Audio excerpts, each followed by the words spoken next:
കലോത്സവ വേദികളിൽ അരങ്ങേറുന്ന മത്സരങ്ങൾക്കായി ചിലവിടുന്ന തുക നിയന്ത്രിക്കുന്നതിനുള്ള നടപടികൾ സ്വീകരിക്കണമെന്ന് Punalur MLA advocate K Raju Anchal ഉപജില്ലാ കലോത്സവത്തിന്റെ സമാപന സമ്മേളനം ഉദ്ഘാടനം ചെയ്ത് സംസാരിക്കവെയാണ് അഡ്വക്കേറ്റ് കെ രാജു ഇക്കാര്യം സൂചിപ്പിച്ചത്.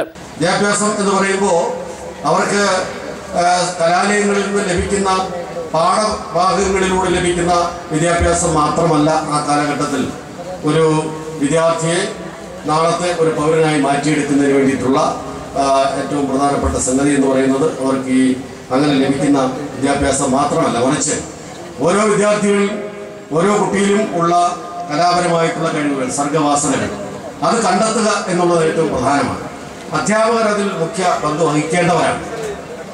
രക്ഷാകർത്താക്കളെക്കാൾ ഈ ഓരോ വിദ്യാർത്ഥിക്കുമുള്ള കഴിവ് കണ്ടെത്തുക, അവന് ഏത് തരത്തിലുള്ള കഴിവ് ആണ് ഉള്ളത് എന്നുള്ളത് കണ്ടെത്തുക അതിന് കഴിയുന്നത് അധ്യാപകർക്കാണ്. അങ്ങനെ കണ്ടെത്തുന്ന വിദ്യാർത്ഥികളെ എല്ലാ അർത്ഥത്തിലും പ്രോത്സാഹിപ്പിക്കാനുള്ള ബാധ്യതയാണ് നമ്മുടെ സമൂഹത്തിനുള്ളത്.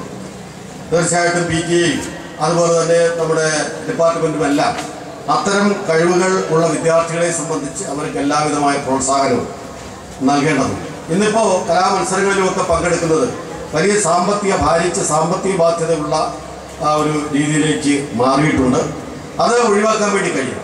കലോത്സവ വേദികളിൽ മത്സരങ്ങൾ പങ്കെടുക്കുന്നതിന് വരുന്ന അമിത ചിലവും വിജയം നേടുന്നതിനായി അമിതമായി പണം ചിലവാക്കുന്നതും മൂലം കഴിവുള്ള കുട്ടികൾ പണമില്ല എന്ന കാരണത്താൽ കലോത്സവ വേദികളിൽ നിന്നും പിന്തള്ളപ്പെടുകയാണെന്ന് MLA കൂട്ടിച്ചേർത്തു.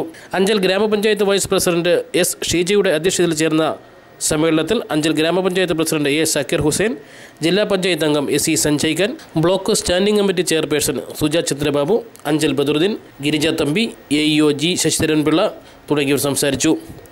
LP, UP, HS, HSS വിഭാഗങ്ങളിലെ ഓവറോൾ ചാമ്പ്യൻഷിപ്പ് നേടിയ സ്കൂളുകൾക്കുള്ള ട്രോഫികളും സമ്മേളനത്തിൽ വിതരണം ചെയ്തു. ലൈവ് വാർത്ത അഞ്ചൽ.